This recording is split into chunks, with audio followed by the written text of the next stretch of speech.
Hi friends, Manjula with this ಕಿಚನ್ಗೆ welcome.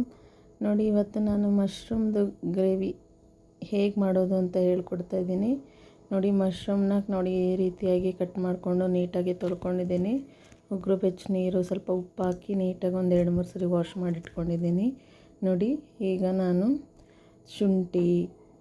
ಶುಂಠಿ ಮತ್ತು ಈ ಗೋಡಂಬಿ ತೊಗೊಂಡಿದ್ದೀನಿ, ಈರುಳ್ಳಿ, ಕೊತ್ತಂಬರಿ ಸೊಪ್ಪು, ಟೊಮೊಟೊ, ತೆಂಗಿನಕಾಯಿ, ಬೆಳ್ಳುಳ್ಳಿ ಇದಿಷ್ಟನ್ನು ಪೇಸ್ಟ್ ಮಾಡ್ಕೊಳ್ಬೇಕು. ಈಗ ನೋಡಿ, ಒಗ್ಗರಣೆಗೆ ಈರುಳ್ಳಿ ತೊಗೊಂಡಿದ್ದೀನಿ, ಒಂದು ಹಾಫ್ ಈರುಳ್ಳಿ ಮತ್ತು ಕರಿಬೇವಿನ ಸೊಪ್ಪು ಮತ್ತು ಚೀಸ್ ತೊಗೊಳ್ತಾ ಇದ್ದೀನಿ.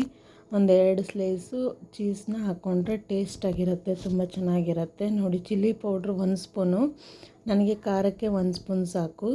ನೀವು ಇನ್ನೂ ಖಾರ ಬೇಕು ಅಂದರೆ ನೋಡ್ಕೊಂಡು ಹಾಕ್ಕೊಳ್ಳಿ. 1 ಸ್ಪೂನ್ ಧನಿಯಾ ಪುಡಿ, ಮನೆಯಲ್ಲೇ ಮಾಡಿಟ್ಕೊಂಡಿರೋವಂಥ ಪೌಡ್ರು. ನೋಡಿ, ಇವಾಗೆಲ್ಲ ಮಿಕ್ಸಿಗೆ ಹಾಕ್ಕೊತಾ ಇದ್ದೀನಿ. ಸ್ವಲ್ಪ ನೀರು ಹಾಕ್ಕೊಂಡು ನೋಡಿ ರೀತಿಯಾಗಿ ಪೇಸ್ಟ್ ಮಾಡ್ಕೊಂಡಿದ್ದೀನಿ. ಈಗ ಕೊಬ್ಬರಿ ಎಣ್ಣೆ ಹಾಕ್ಕೊಂಡಿದ್ದೀನಿ, ಒಂದು 3-4 ಸ್ಪೂನ್ ಕೊಬ್ಬರಿ ಎಣ್ಣೆ ಹಾಕ್ಕೊಂಡು ಈಗ ಈರುಳ್ಳಿ ಹಾಕ್ಕೊತಾ ಇದ್ದೀನಿ. ಅದು ಫ್ರೈ ಆದಮೇಲೆ ಕರಿಬೇವಿನ ಸೊಪ್ಪು ಎಲ್ಲ ಹಾಕ್ಕೊಳ್ಳೋಣ. ಸಾಸಿವೆನೂ ಹಾಕ್ಕೊತಾ ಇದ್ದೀನಿ. ನೋಡಿ, ಈಗ ಕರಿಬೇವು ಹಾಕ್ಕೊತಾ ಇದ್ದೀನಿ. ಹಾಕ್ಕೊಂಡು ಇದು ಚೆನ್ನಾಗಿ ಸ್ವಲ್ಪ ಫ್ರೈ ಆದಮೇಲೆ ಮಶ್ರೂಮ್ನ ತೊಳ್ಕೊಂಡು ಇಟ್ಕೊಂಡಿರ್ತೀವಲ್ಲ ಅದನ್ನು ಹಾಕ್ಕೊಳ್ಳೋಣ. ಎಲ್ಲವನ್ನು ಹಾಕ್ಕೊತಾ ಇದ್ದೀನಿ.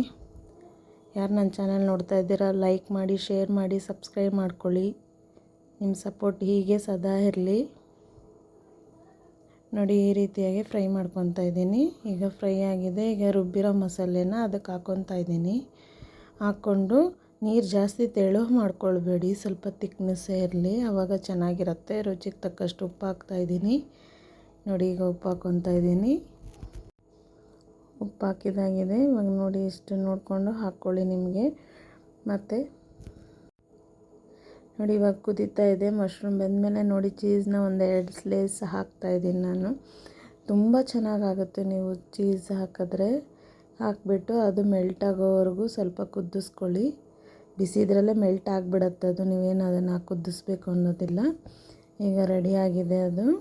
ಈಗ ನೋಡಿ, ರೈಸ್ ಮಾಡ್ಕೊಂಡಿದ್ದೀನಿ. ರೈಸಿಗೆ, ಚಪಾತಿಗೆ, ದೋಸೆಗೆ, ರೊಟ್ಟಿಗೆ ಎಲ್ಲದಕ್ಕೂ ಸೂಪರಾಗಿರುತ್ತೆ. ನೀವು ಮಾಡಿಕೊಂಡು ಹೇಗಿದೆ ಅಂತ ಹೇಳಿ ಕಮೆಂಟ್ ಮಾಡಿ. ನೋಡಿ, ತುಂಬ ಚೆನ್ನಾಗಿರುತ್ತೆ. ನೀವು ಇದಕ್ಕೆ ಹಸಿ ಬಟಾಣಿನಾದರೂ ಹಾಕ್ಬೋದು. ಈಗ ರೆಡಿಯಾಗಿದೆ, ಹೇಗಿದೆ ಅಂತ ಕಮೆಂಟ್ ಮಾಡಿ.